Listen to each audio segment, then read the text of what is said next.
এবং কিছু গুরুত্বপূর্ণ কথাও বললেন। এক নিয়তে ওলি আল্লাহর দরবারে যদি কেউ যায় তার মনের আশা অবশ্যই অবশ্যই আল্লাহ পাক কবুল করেন। এই জিনিসটা নিয়েও অনেকের মধ্যে ঝামেলা থাকে। আসলে উসিলা ছাড়া কোনো কিছু হয় না। আমি যে দুনিয়ায় এসেছি আমার আসার মাধ্যমটাও ছিল আমার বাবা মা, এটা উসিলা।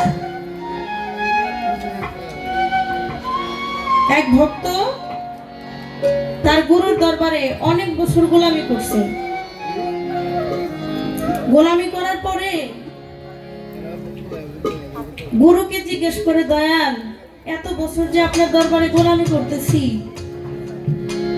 আসলে আমি কিছুই বুঝি নাই, মানুষ কেন আপনার কাছে আসে? এটার জবাবটা একটু আপনি আমাকে দিবেন। গুরু বলতেছে, তুমি বুঝো নাই, এত বছর থাকো কিন্তু তুমি এখনো বুঝতে পারতেছো না মানুষ কেন এখানে আসে? বললো যে না, আমি বুঝতেছি না। দয়াল বললো, আমি এখন তোমার এই কথা বলতে পারবো না। ভক্ত গেছে রাগ হইয়া, যে আপনি এত বছর আপনার গোলামি করলাম, এত বছর পরে আপনার একটা প্রশ্ন আমি জিজ্ঞেস করলাম, তাও আপনি জবাব দিবেন না। আপনার দরবারেই আমি থাকবো, আপনার দরবারেই আমি থাকবো না, আমি চলে যাবো, আমাকে বিদায় দেন। গুরু তখন বলতেছে, পাগল রে, যাবি গা তো? গুরুর আবার সিগারেটের অভ্যাস ছিল। তখন গুরু বললেন, তুই তো চলে যাবি, শেষবারের মতো আমার একটা কাজ করে দিয়ে যা। বলে, কি বলেন? তখন ভক্ত বলল, গুরু বলল যে আমার তো সিগারেটের অভ্যাস, আমি আগুন পাইতেছি না, তুই একটু আগুন নিয়ে আয়, একটু আগুন নিয়ে আয়। ভক্ত গেছে দোকানে, দোকানে যে একটা ম্যাচ লাইট নিয়ে আসছে। যখন ম্যাচ লাইট নিয়ে আসছে, আয়না গুরুর কাছে দিছে, এই যে নেন আপনার ম্যাচ লাইট, আমি এখন চলি। গুরু বললো, আমি তো তোমার কাছ থেকে ম্যাচ লাইট চাইনি, আমি আগুন চাইছি। আবার দৌড়ে গেছে, যাই এবার একটা মোমবাতি নিয়ে আসছে।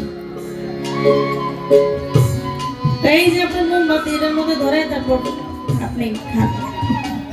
তখন আবার গুরু বলে, আমি তোমার কাছ থেকে মোমবাতি চাইনি, লাইটার চাইনি, আমি তোমার কাছে আগুন চাইছি। তখন ভক্ত বলে, কোনো কিছু সাহায্য ছাড়া কি আগুন আনা যায়?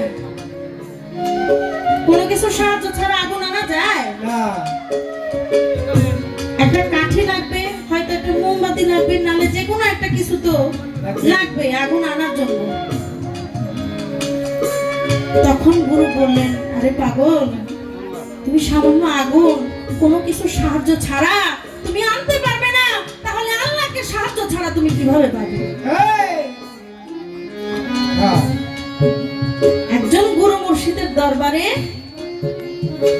মানুষ এই জন্যই আসে, কারণ কোনো কিছুর মাধ্যম ছাড়া কোনো কিছু পাওয়া যায় না। তাই আমি অধম, আমি অন্ধ, আমি ডাকতে পারি না, কিন্তু বুঝাই পাগল সব দেখে, সব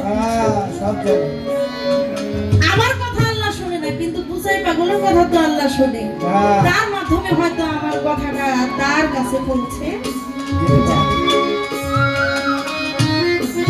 আজকে আপনারা এখানে অনেকেই এসেছেন, কাকে ভালোবেসে আসছেন? বুচাই শাকে ভালোবেসে আসছেন। আপনাদের কোনো স্বার্থ আছে? কোনো স্বার্থ নাই। বুচাই পাগলকে ভালোবেসে আসছেন। যখন শুনছেন বুচাই পাগলার দরবারে অনুষ্ঠান, তখন আর ঘরে মন বসছে? বসে নাই, চলে আসছেন। তাই আব্দুর রশিদ সরকার সাহেবের একটি গান আমি চেষ্টা করছি গাওয়ার।